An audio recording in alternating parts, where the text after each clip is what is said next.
Hey, CLM2 for Style with Power, the channel that helps empower men through style. Okay.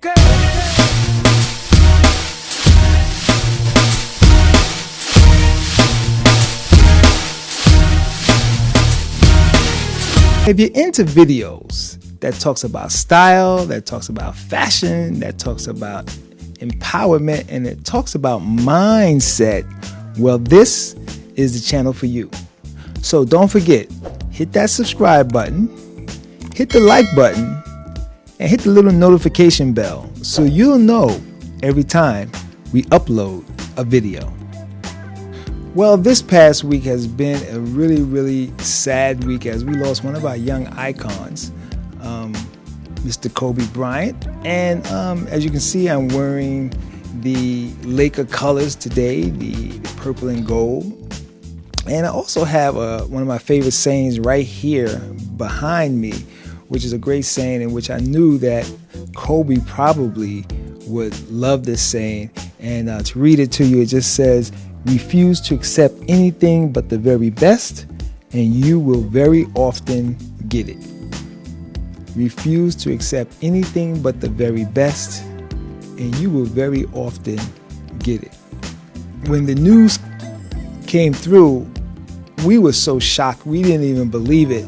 And when it finally occurred that it actually happened, we are still grieving for this loss. So many of you out there know of Kobe Bryant through different avenues. The first, of course, is that he was a tremendous basketball player. I mean, I watched the young man throughout his whole career, and he just was so tremendous a player. And he was a tremendous player because he had a goal. And we've talked about setting goals for yourself. We've talked about that here on this channel. And he was a goal-setting phenomenon. I mean, he set goals and he continuously strived to achieve those goals. And he achieved many of the goals that he set out to achieve. And he started off as a young man, drafted right out of high school at 17 years of age. He went into the NBA at 18 years of age, and he retired 20 years later at the age of 38. And then tragically, we lost him at the tender age of 41. And we just can't even imagine losing such a young, vibrant individual as Kobe Bryant at such a young age. But in his death, he still proved to the world that he was a great dad, as he had his young daughter with him who was also into basketball, and he was taking her to her game in a helicopter, and of course the helicopter crashed, and we lost both Kobe, his daughter, and we lost 7 other people who also were involved in their children's lives by going to this basketball game. So tragic loss. So today's show is dedicated to Kobe Bryant. Not only Kobe Bryant, the basketball player, but Kobe Bryant actually became a great philosopher. This young man learned throughout the years what it took to be successful, and he constantly was in teaching mode. He constantly was helping individuals, telling individuals what they need to do to be successful. He did this on the basketball court. He did it off the basketball court. And then he became successful in the entertainment business as he won an Oscar, he won an Emmy. So he was just super talented and was on his way to doing some great things.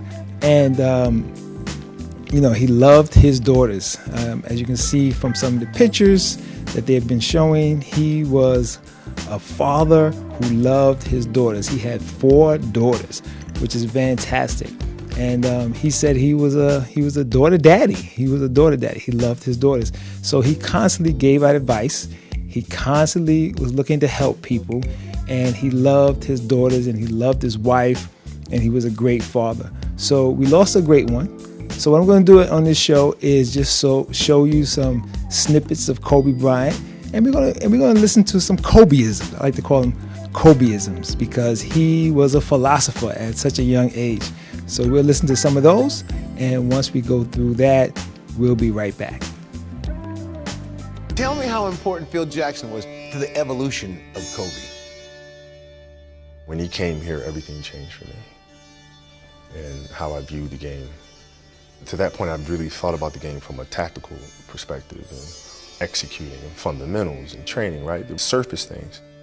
I learned the spirituality of the game, the mindfulness that comes with the game. You know, understanding how to put yourself aside, how to try to quiet your ego, right? And play effortless basketball. And that approach to the game was something that I felt really separated me from the pack. Talk about your sense of purpose in basketball. Did some of that come from Phil Jackson? A sense of purpose? No, a sense of purpose was there ever since I was a kid. I knew exactly, I felt like I knew what God put me on this earth to do. Just play the game of basketball. I just loved it so much. Make a decision. And you found something that made you even, you know what I mean? Yeah. Bigger, better. What was that feeling like? I want more. I want more. I want to learn more. Where can I learn more? Where can I look? You know, I want more. I want to learn this thing some more. There's got to be another level, you know? And it was just beyond exciting. Once upon a time, there was a young basketball player who had dreams of becoming one of the greatest basketball players of all time. My name is Kobe Bryant. I'm 17 years old with the hunger, the motivation, and the desire to be the best possible basketball player that I could be. He worked day and night, every day, for years and years and years and years and years. And as time went on, 20 years had passed, and he felt that he had accomplished all that he set out to accomplish. But what he come to realize is that the goal that he set out initially of becoming the greatest of all time was a very fickle one.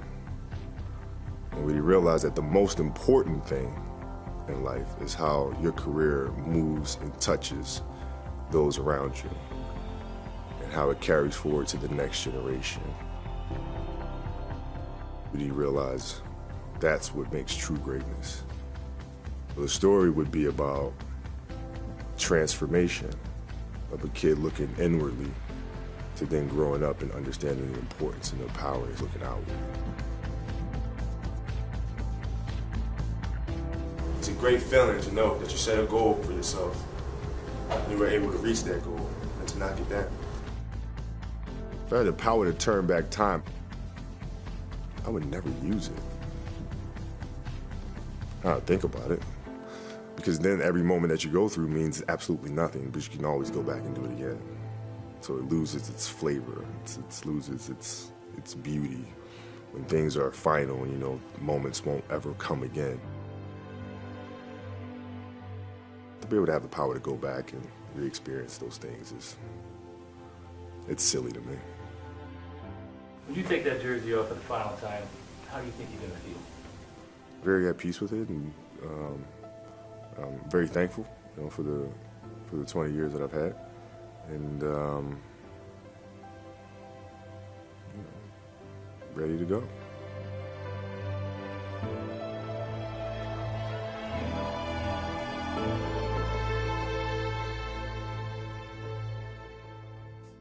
The special niche of players that have that mindfulness, that have that attacking mode, that relentless mode, that mode where they go ice cold last few minutes. You know, I think that makes a difference between the great ones and the greatest ones, right?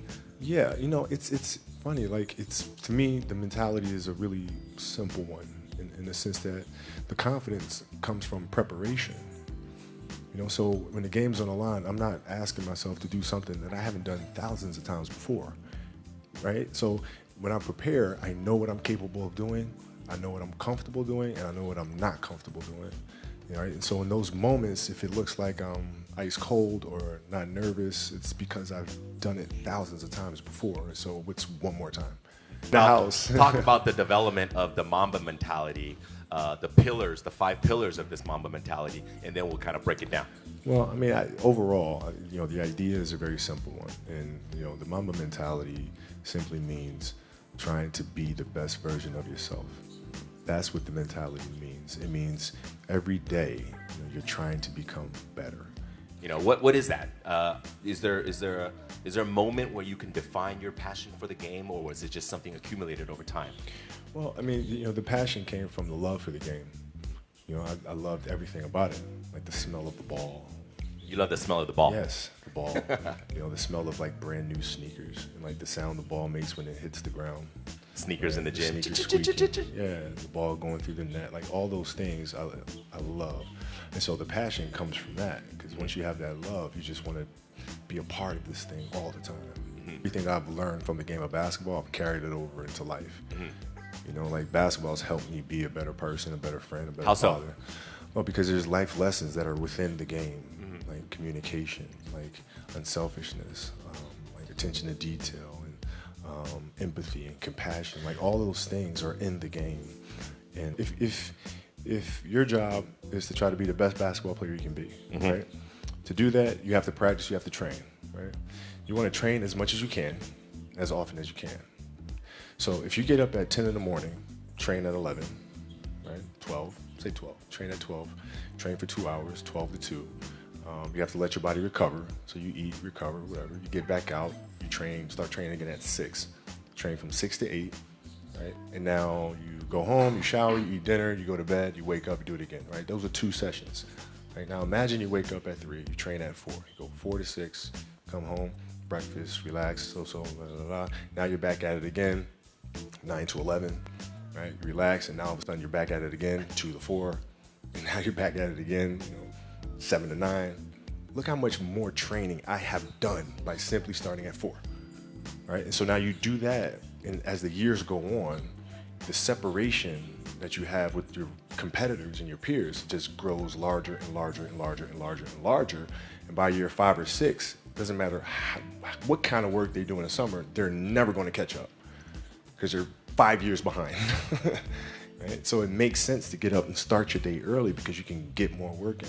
Is that The important thing to understand is you can't shortchange yourself. Like you're not cheating anybody but yourself. Right? I mean, you're tired. You're literally this far away from the line. Why would you not go that extra to touch the line? Right? So if I let him get away with that, right, all of a sudden he starts maybe to cheat something over here, right? Not give his best over here, not give his best over here. And as years go on, he's going to be he's not going to reach his full potential because he's been taking these little shortcuts that just add up. And you can't let that happen. Our job as teachers, as mentors, as inspirers, it's our responsibility to hold them accountable to those things. The funny part. It's really simple. It's like whatever you're doing at that moment is what you're doing at that moment. It's like that's where the obsessiveness is having the attention to detail for the action that you are performing at the time you're performing it. And if you can have that kind of focus, you can't help but to have a certain level of obsession or attention to detail. Moving on to you. Well, it's to never, to be unyielding. Never give an inch to anybody. Never. Like you're always going after it. Always going after it, always going after it. And if there's a challenge that ensues, oh, good, I want to see how I stack up to that. So you go after it. And it's just, it's fun. It's like you get a chance to compete against opponents, and you get a chance to see where you stack up against them. It's like, I want to see. Maybe I'm not good enough today, but that's fine. I'll be good enough the next time I see you, though. And you get a chance to always measure yourself. And it's just fun to do that. So I guess that's where relentlessness comes from. Well, there you have it. Those are what I call some Kobeisms. We took some snippets, and I'd just like to acknowledge all of the individual YouTube channels and that interviewed Kobe and listened to Kobe, and just want to acknowledge all of you. None of those clips, of course, came from my show. I never had a chance to meet Kobe, never had a chance to interview him, but I was a great fan of his, and I also watched him a lot on television and of course on this very channel in YouTube. So I just want to acknowledge all of those individuals whose clips I played, and it's just so much material out there, but of course we can't look at it all. But I would advise any of you out there to go and just do your research. Just look up some Kobe videos, listen to his philosophies, listen to his knowledge on what it takes to be successful, and I guarantee you that you will be impressed. Well, this is the beginning of Black History Month.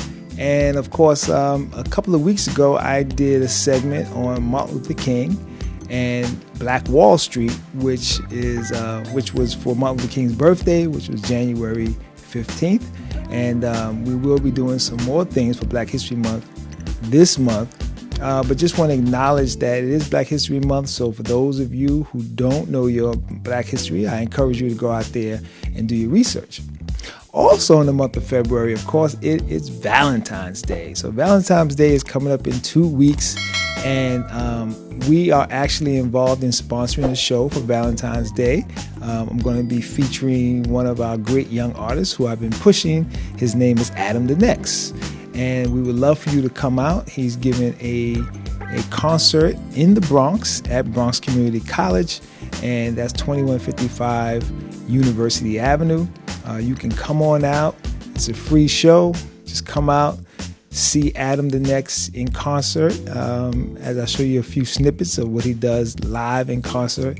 And if you want to see the next big thing come out the Bronx, you definitely want to see Adam live. He is so dynamic live. He's a great singer. He's a great performer. He does it all. And we are looking to push him and get him out there. So I want to invite all of you out there who are watching this to come on out to the Bronx. That's going to be February 14th, Friday, February 14th. Bronx Community College, Roscoe Brown Playhouse, and the show starts at 5 o'clock. And we're going to have a great time. And I wish all of you to come on out there. So I'm going to leave you with some music from Adam, and hope to see you guys at the show February 14th. Well, that's it for our show for this week, and I will see you next Monday.